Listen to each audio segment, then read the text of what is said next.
Happy Hour, the podcast that explores new and exciting historical fiction novels. I'm your host, Jane Healy, and in today's episode, we welcome New York Times bestselling author Tosca Lee to discuss her latest novel, The Long March Home, which was co-authored with bestselling author Marcus Brotherton. Welcome, Tosca. Thank you so much for coming on. Thank you so much for having me. So I'm going to give you do a quick bio about you, and then I will dive right into questions about this really amazing book, which I loved. So, Thank you. Tosca Lee is the award-winning New York Times bestselling author of 12 novels, including The Line Between, The Legend of Sheba, and Iscariot. Her work has been translated into 17 languages and been optioned for TV and film. She is the recipient of 3 International Book Awards, Killer Nashville Silver Falchion, is that ECPA Book of the Year, and the Nebraska Book Award, and has finaled for numerous others. Again, welcome. Thank you so much for coming on. Thank you. Thanks for having me. And hi, everybody. Thank you, everyone. Remember to put in the comments where you're zooming in from, what you're reading. So talk to me about The Long March Home, the premise for this novel, which you co-authored, and how you came up with it. Well, that's a story in and of itself. So this book was written with my friend Marcus Brotherton, and Marcus wrote to me about 6 years ago and said, "Hey, I've had this back burner project." And Marcus is probably best known for his World War II nonfiction. So he's interviewed the Band of Brothers. He has many books about these heroes of World War II. And he said, "I've been working on this book idea for World War II in the Philippines, and I'd like to have a co-author, and would you like to join me?" And I said, I have to be honest, I don't know a lot about World War II in the Philippines. A lot of people actually don't. And that's kind of what intrigued me. And because, you hear about the European theater, you don't hear as much about the Pacific. And so I said, yeah, let's do it. I had 2 more books on a contract left to do. So I was finishing those and then turned to this project. And Marcus had had it on his desk in between projects for 7 years already. And I added 5 years to the process by the time I researched and everything. And so this is a 12-year project, actually, between the 2 of us. And I see Omaha, Nebraska. Sorry. Oh, and a friend of Judith Barnes. Oh, who's a friend we just lost. Hello, everybody. So The Long March Home is the story of 3 best friends from Mobile, Alabama, and they enlist in the Army in 1941 in September, and they are stationed in the Philippines with the 31st Infantry. And at first, life just seems, ideal. It's beautiful. The Philippines is great. Back then, Manila was called the Pearl of the Orient. The dollar went far. You would drill in the morning and it was hot in the afternoon, so you could take the afternoon off and do something else. The guys would pool a few dollars together. They would pay locals to help them with their KP and their laundry and all this other stuff. And so life was pretty awesome until the morning over there of December 8th, because what I didn't know when I said yes to this project, but very quickly learned, is that 10 hours after the bombing of Pearl Harbor, the Philippines was bombed and plunged into war. And so it's the story of 3 best friends as they go from this kind of life of paradise to sudden war in the Philippines. And it's a war of logistics, and where they are outmanned, outgunned, outprovisioned. And they fight until April of 1942, by which time the Allied forces, the local Filipino soldiers and the American soldiers are hungry, starving, living on quarter rations, if that, with malaria and dysentery. And the surrender happens in April of 1942. And for those who have made it that long, it is just the beginning of a terrible chapter in history that begins with the infamous Bataan Death March. And this is 60 miles. These POWs, about 70-some thousand of them, were marched about 60 miles over 6 days without food, water. They weren't allowed to stop. If you stopped, you were bayoneted or shot. And they were marched all the way to Camp O'Donnell. And for those who had survived the war and for those who survived the march, it was the beginning of nearly 4 years of life as a POW. And so it's the story of friendship, it's the story of brotherhood, it's the story of hope.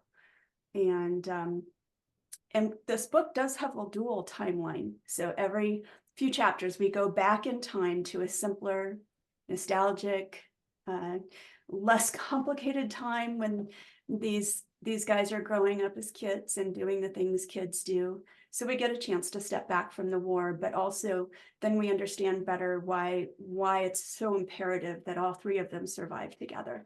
So that is the story of how the book came to be, and the story also of the book itself. Amazing, amazing. Thank you. Thank you. I always ask about research because I love research. It's one of my favorite parts of the writing process, and the historical detail in your story was so incredible. It almost felt like I was reading a memoir at Mm, times. And I want to read for everyone. This is from your author notes in the back. It's from a book one of your source books called Death March by Donald Knox. The Bataan men, most in their late teens or early 20s when the war began, entered a wilderness that had no rules. What a prisoner did to stay alive one day might cause his death the next. There were no maps to show a prisoner how to get from sunup to sundown alive. Every emotional and physical path had to be explored afresh each day. Men who did so successfully lived. Those who didn't died. Talk about the extensive research that you clearly did for this story, and if there was any surprises along the way that you discovered. the so what you that part you read is the part that is so difficult because just as you said, what got you through one day was not guaranteed to get you through another because the rules were constantly changing. Um, so the best research and the best detail came from survivor accounts. And those are so important because so many of those who did survive to go home never spoke of their experiences. And this is one of those rare this book has been a completely different experience for me because when I go out and I talk about it, I have people who tell me afterwards, my father, my grandfather, my uncle, a friend of ours who lived down the street, were served in the Philippines or were in the Death March or were POWs in the Pacific, and so rarely did they ever speak. So when they did, it was often later in life. And those few times that these survivors sat down and wrote memoirs, those details are so incredibly precious. And one of the most one of the most detailed and vivid memoirs I ever read was by a guy named Joe Johnson, who was 14 when he enlisted. He lied about his age, right? Wow. 14. And so by the time that the Allied surrender came in April of 42, he was 15. So he was a POW at 15. And then by the time he survived POW life and the war ended and he got home, he was 19 years old. And the detail in his memoir was absolutely incredible, from the bougainvillea that grew outside the big bay windows of the barracks in the old city of Manila, the old Spanish part of the city in Manila, to the Parker rolls and roast beef that they were served in the mess hall, was just incredibly helpful and vivid, for us. Um, so thank goodness for those and for the oral accounts and the projects like Don Knox's Death March book, which is a fabulous resource as well. Yeah, that's unbelievable about the 14-year-old. I can't even imagine like Right. a baby. That's Yeah. it gave me chills when you said that because one of the characters in the book is quite young, who he Mhm. enlists without them knowing. And I Yeah. want to talk about the three main characters. So it's told from the perspective of Jimmy and his two best friends, Billy and Hank, and they all joined up and ended up in the Philippines together. Mhm. I've read about the nurses in the Philippines during World War II. I've never read about from the perspective of the POWs themselves. And so, Mhm. talk about how you came up with the three main characters, and were they based on directly based on any of the POWs you learned about in your research, or were they composites? They were a composite, and Jimmy is our main character, and he's kind of the everyman. So, he's not as cool as Hank, and Hank is the bad boy best friend. Billy's kind of the younger brother, kind of jokester, character. So they're all different, but Jimmy is kind of just your average guy. He's your everyman, but everything that happens to these three characters happened to somebody.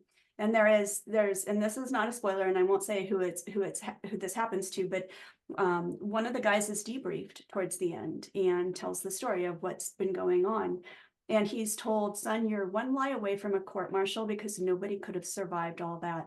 And when you ask what's the most surprising thing about the research, honestly, the most surprising thing is that anyone survived because it was so brutal.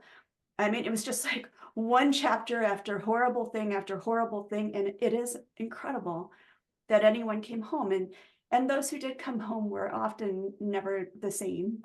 We didn't have, the language for PTSD. It was shell shock or survivor's remorse. Mhm. And those who came home were very different people, and often, like I said, never spoke about it. But yeah, everything that happened to them actually happened to somebody. It is unbelievable because you read, everything they go through in the story from the march to the camps to having to go on missions outside of the camps. You think there's no way that anyone could really get through all of this and come back on the other side. Like it's shocking. And I wanted and you don't shy away from the horrors of it. And I wanted to ask about, you really go into detail about what they went through, and which I think is so important. And you really paint a picture of some of these things that they survived, and part of the reason they survived is because their friendship. But I noticed that you kind of balance out these very intense war scenes with these flashbacks from home when times were simpler, and there's crushes and there's dances. And was that intentional, kind of like the give readers a breather every once in a Very while? much so. Absolutely. And in fact, we had more detail about what they were going through, and we actually pulled back a little bit. And it would have been absolutely historically accurate to keep it. But, there's a fine line, as you know, between wanting to be historically accurate and not wanting to traumatize your reader. And so Hmm. we wanted to put readers, we wanted to seat them in this immersive experience and put them on the forefront of what's going on, but we didn't want to traumatize them. And that's another reason why we have that other storyline, so that when we go back in time, we can see these kids doing, goofy things that kids do, falling in love, playing jokes on each other. And it is just a chance to breathe before we go back to the reality of how are these guys going to survive. Yeah, and it worked really well. Thank Did you. you find it difficult to write some of these particularly brutal scenes in the book? Like, did you ever have a hard time yourself writing them, or is that something you're a pro at this? You've been doing this a while, so Yeah, it was hard to read about it the first time. Like reading and learning it is actually, I think, harder than after you've digested it and now you're trying to figure out just how to portray it on paper. So, hmm. reading it for the first time because you're not prepared for what you're about to ingest, as you're researching this.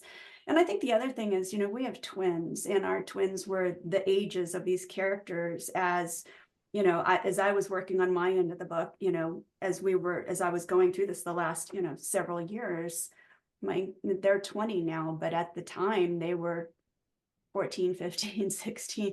And so they're the same age as these guys. And it was unthinkable for me to think of our twins being put in these situations. Unthinkable. And every time, Yeah. I've written a couple World War II novels as well, and you realize they were just babies. They were Yeah. babies, these boys going over there. I have a Yeah. different perspective as a parent than I did, years ago. It's just unbelievable that any of them survived and went through what they went through, and then came home and lived a life. Like that is just Right. incredible. Yeah. Yeah. Um, Amazing. I I want to talk about Claire too because she's the fourth friend in the group. She's the older sister of Billy. She's a love interest, and she's going through her own trials at home. Was Claire always a part of the story, or was that something that did she come along later? She was always a part of the story. She wasn't always Billy's sister. But so Claire is, and one thing I love about how they did this cover is you've got the three best friends on the front, but then we see a hint of Oh, Claire yeah, on yeah. the back, which is, Mhm. I thought that was so cool how they did that. Yes, I love that. She wasn't always Billy's big sister, but she became Billy's big sister as we were writing and rewriting. And she is Jimmy's love interest and Hank's too. So You're right. No spoilers, but yeah. I love another thing I enjoyed about the story. I love it when in historical fiction you learn about historical figures that you didn't know about before. So can you tell me and tell everyone a little bit about Philippa Kulala? Am I pronouncing that correctly? yeah, He yeah. So was yeah. great. Yeah, go ahead. Like, yeah, Well, she's amazing. a freedom fighter. She was a Filipina. She was a freedom fighter, and so this was not unheard of in the Philippines because the men were all fighting, and so often women had to take it upon themselves to lead these guerrilla groups. And Philippa Kulala was a real historical person, and she makes an appearance. And she's fighting, you know, bands of Japanese who are on the island there and fighting to protect her homeland. And the boys encounter her, and she is not a woman you want to mess with. And she's really fascinating.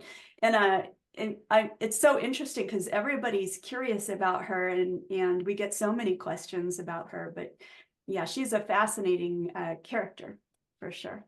Yeah, totally fascinating. So that was a really interesting person to learn about, and I loved how you weaved her into the story. Yeah. Um, I have a bunch of writing related questions, like process questions, that I always ask. Okay.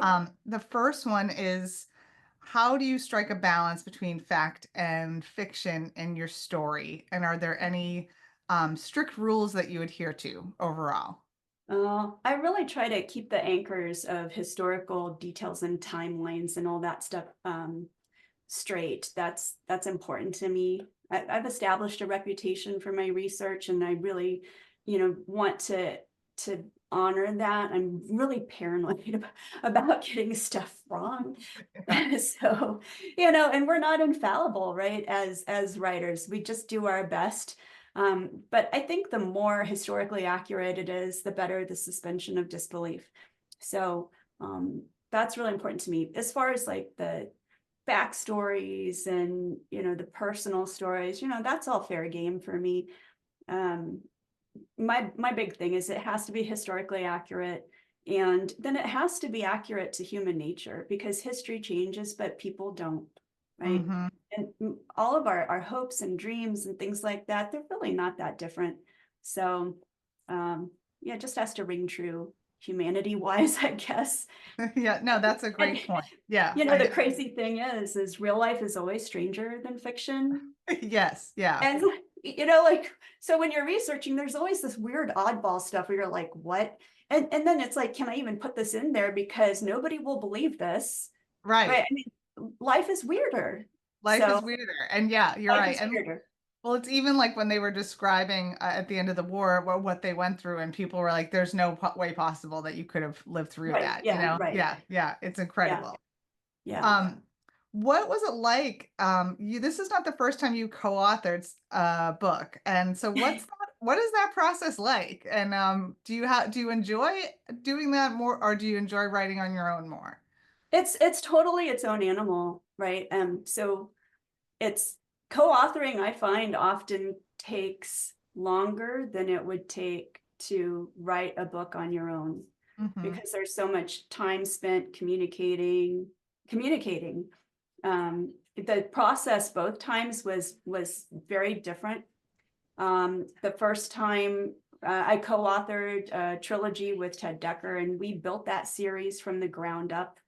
And so we plotted it from the ground up, and then we plotted the chapters, and then we took turns taking the lead on writing the rough draft with Marcus. Marcus had a draft, and this is really rare. You probably won't hear about this very often from partnerships, but he actually just said, "Here you go, take my baby and do with it what you will." And I said, "Okay."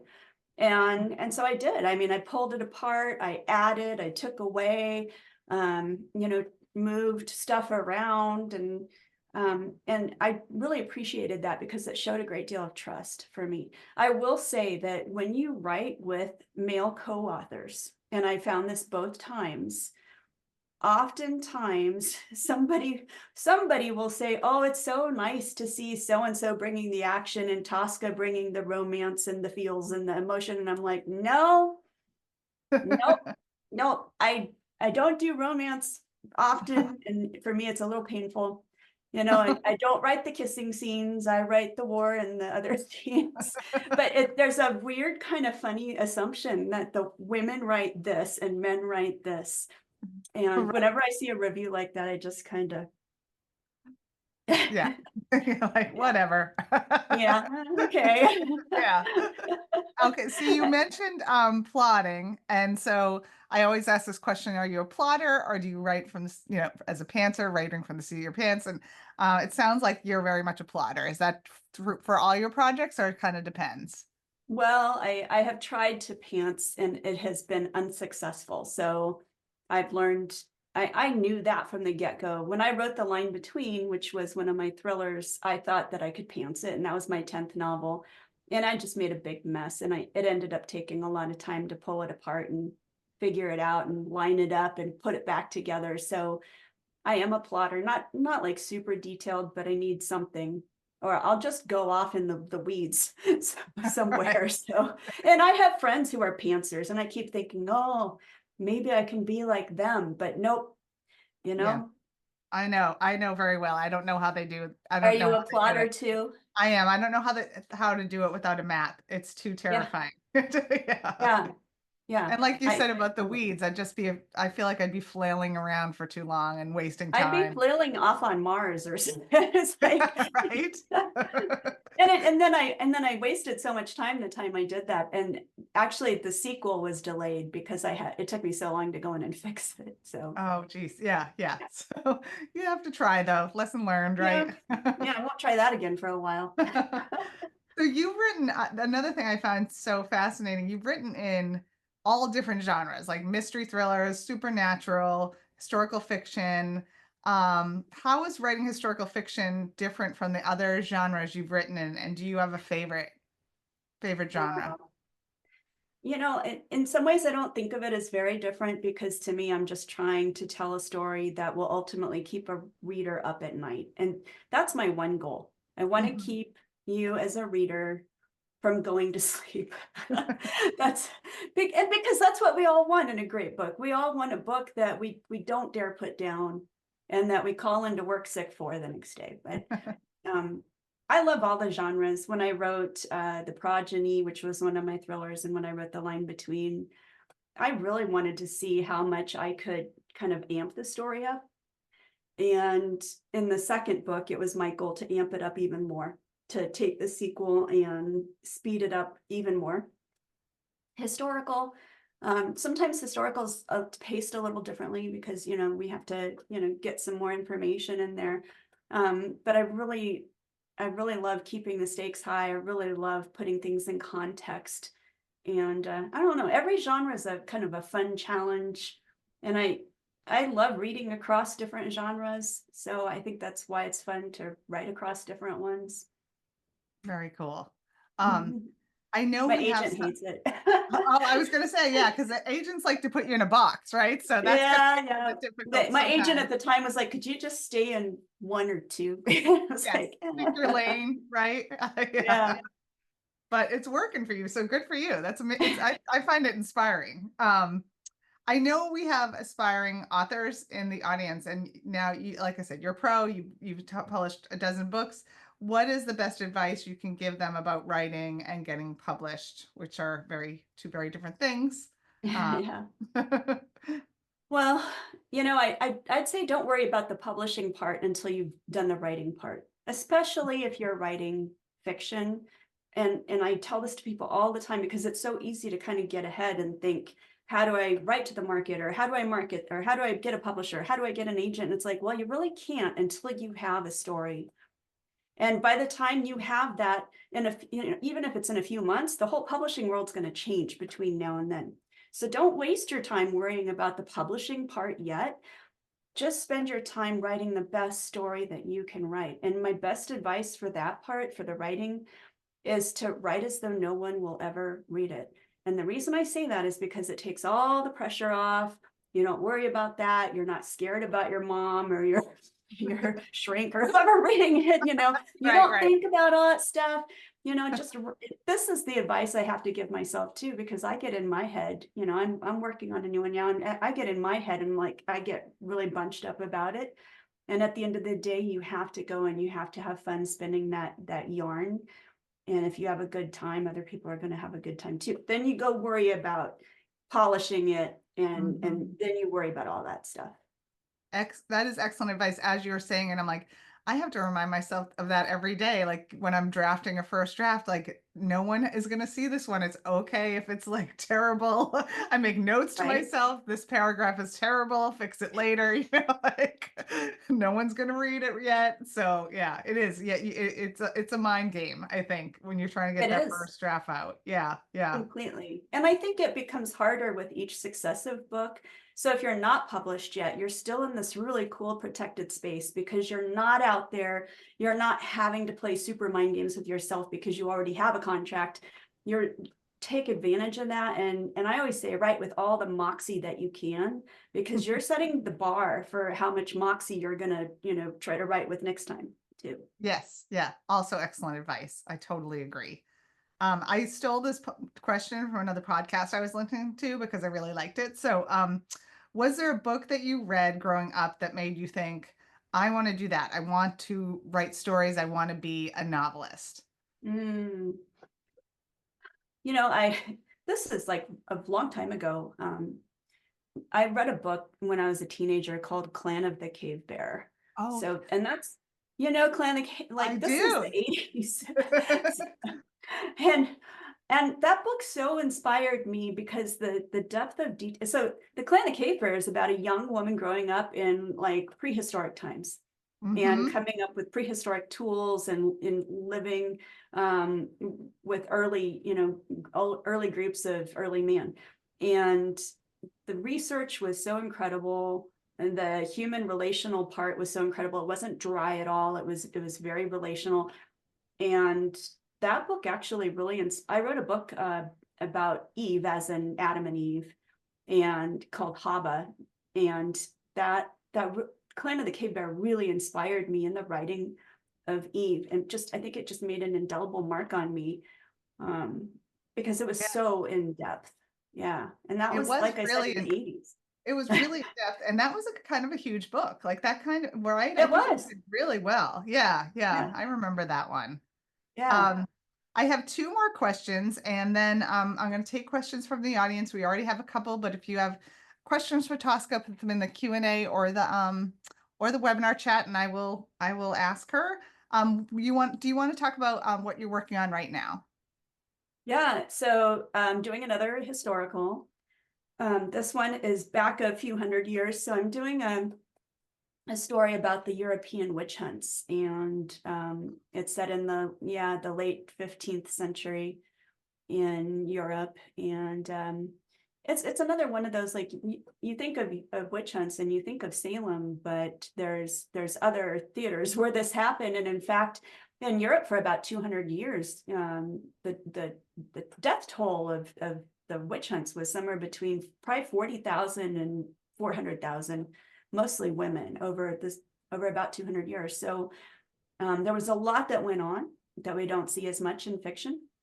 And so just trying my best to do a good job Yeah. right And now. when is that does that have a title or a date yet? That sounds fascinating. No, no, not yet, but Okay.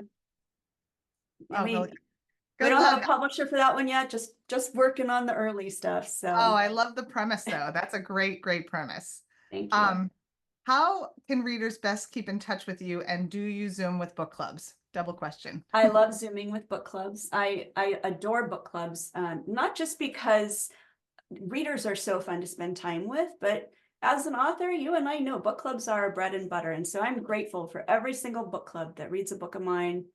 And if I Yes, can join you in person, I will, because book clubs have the best snacks.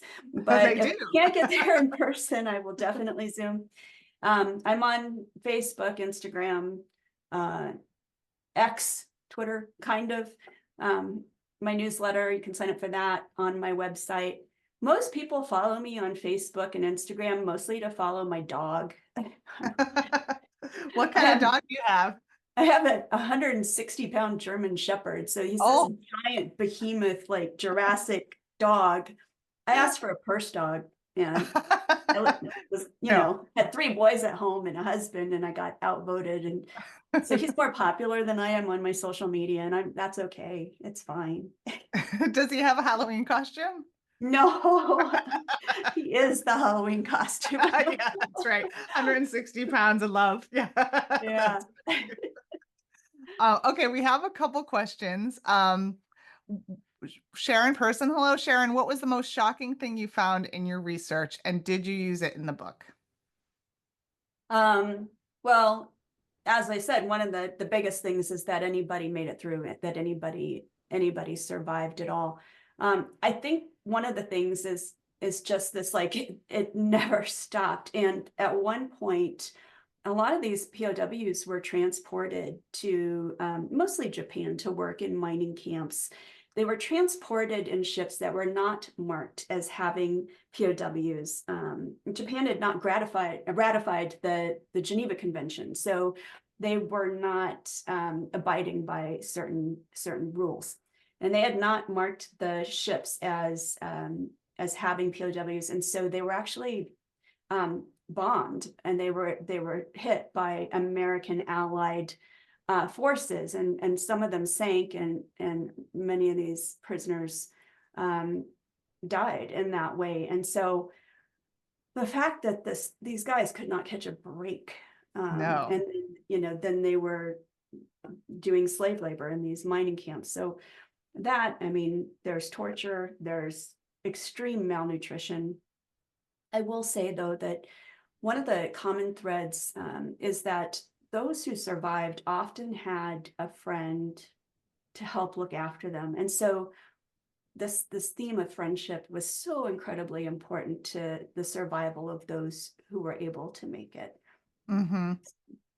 I meant to mention at the beginning, was it just chosen as a one Nebraska read for 2025? Did I Yeah, just learn yeah. that? One Yeah, book, one talk, Nebraska. so Yeah, talk for about what that means. That's exciting. yeah, Congratulations. so it's the like a statewide program where over the course of a year, um, those especially affiliated with libraries or book clubs that are affiliated with the libraries or the Nebraska Library Association, or anyone who follows the One Book, One Nebraska program will all read the same book and discuss it. And then I will be getting out to as many of those libraries and groups as I can throughout the next year. And Marcus will too, but Marcus lives in Washington State.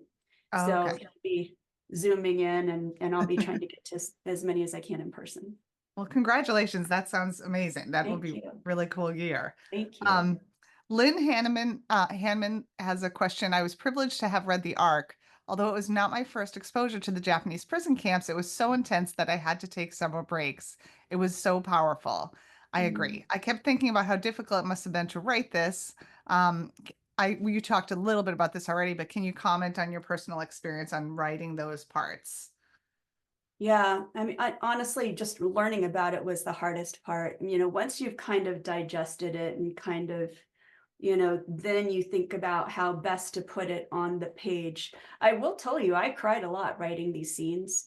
Not just the scenes though in the camps, but the scenes towards later in the book, where you're so emotionally vested at that point. Hmm. And not all of them had to do with war events or, torture or any of that stuff. A lot of them were just emotional scenes. And so, but that happens a lot. But yeah, Hmm. I cried a lot writing this book. And I will say too, like I was working on this during COVID, and so, we had just torn our whole house up.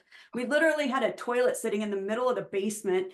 All the boys were home from school, and the pantry's torn up and the kitchen's torn up, and so it was not really ideal. And No. that was a rough few years. So you take this subject matter, which you're trying to do in the middle of this, but at the end of the day, it was so important to Marcus and I to just tell the story well and to Hmm. um, give honor to those who served.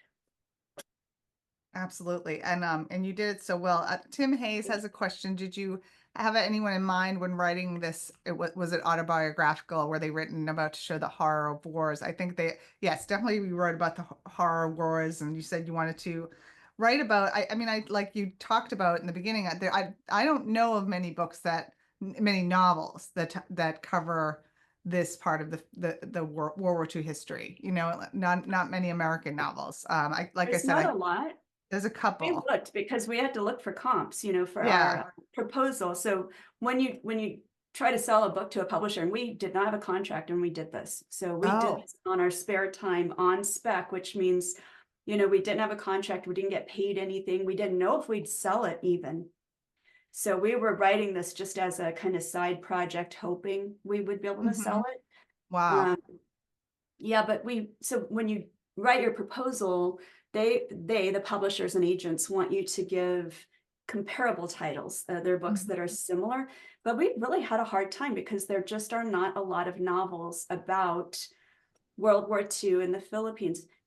There are a few about the nurses of Bataan, as you mentioned. Mhm. One is When We Had Wings, which is Ariel Lahan, Susan Meister, and Christina McMorris.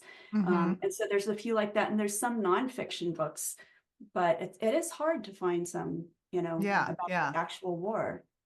But I think also it's like it's nice, I mean, I love World War II history, but it's nice that you highlight this because it's shocking. I mean, you forget, oh, it was over 10,000 Americans surrendered and 62,000 Filipinos surrendered to the Japanese. And I mean, it was, and everything they went through from there. It's Yeah. shocking, and not, I think people need to know this history as well. So it was really, I'm glad that you both wrote about it. You did an amazing job. Is there any movie interest? I always have to ask.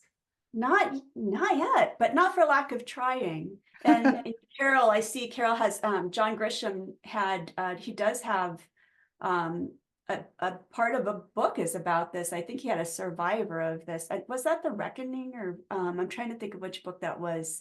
It was in our research, and it's escaping me. I'm almost 55. I can't remember things anymore. It's like struggling with menopause, but yeah.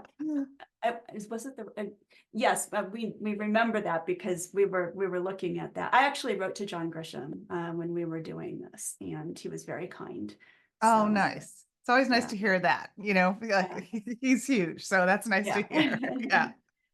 Um, who would you have? Do you have any ideas of like your dream cast? Like who would be Claire? Who would play Claire? Oh Who would play gosh, Jimmy? no, Have you thought about it at all? no. Who Hank reminds me of is kind of a younger. Who's the taller guy from Supernatural? That one of the brothers in Supernatural kind of reminded me of Hank, like a younger version of him. And I don't know I can Oh, picture him. I don't know. Yeah, Sometimes, I don't know. What the tall uh, guy from Supernatural. It reminded me of Hank. But the other guys, no, and when I think about casting stuff like this, I always think, unknown people that, like up and coming yes, because sometimes actors. I think, if the actor's too well known, all you can think about is the actor and not the character. Yeah, like Yeah, fresh faces. fresh Yeah, faces are good. Yep, yep. yeah. Um, And last question. Did you have say in this cover design, and was the title always The Long March Home? Oh, we went through so many titles. Oh, So, really? yes. So, as I said, we didn't, at the time, I was between agents. So I didn't have an agent. Marcus had an agent. We had no publisher. We had no contract. We didn't know if we would sell this thing. We didn't know if we would just shelve it. And we went through several different titles, one of which was Letter to Baton. Uh, oh, we had a short list, but the Long March Home seemed really appropriate because you've got the Death March, you've got Mm-hmm. this idea of trying to make it to get back home. Mm-hmm. Um, Yep. and so when we suggested it, that is the one that won out. And I'm glad that the publisher kept that one. The artwork, I love the artwork. I thought they did a great job. Yeah, isn't that It's I think beautiful. that's Yeah. really cool. Yeah, Hmm. and And then sometimes the back, yes, and I love that. they don't do this the very often. I kind of love how it's like two different designs, it's I very cool. really appreciated that because she is kind of the 4th friend in that Yes. friend group. Hmm. Yeah, Like the anchor. so Yeah. Yeah. yeah, we had to check and make sure that the gear looked right on the guys on the front because Oh, yeah. you can't Because get you'll that hear wrong. about it if not, right? You can't use the wrong gear from the No. wrong time period or war. Yeah, Tosca, this was lovely. Thank you so much for your time. I love that you and Marcus took this leap of faith on this, beautiful book, and everyone should read it and share with their book clubs. So, thank you. thank you again for coming on. It's my pleasure. Thank you so much. Thank you, you guys, for joining us. Thanks so much. And hi, Jen from Lincoln. That's where I grew up. Thank you. Thank you for everyone for coming tonight. We've got Kimberly Brock and Marjan Kamali and many more coming up in November, December. And so just we'll keep you up to date with my mailing list and the website. And everyone have a great night. Thank you again, Tosca. This was wonderful. Thank Have you a great so much for night. having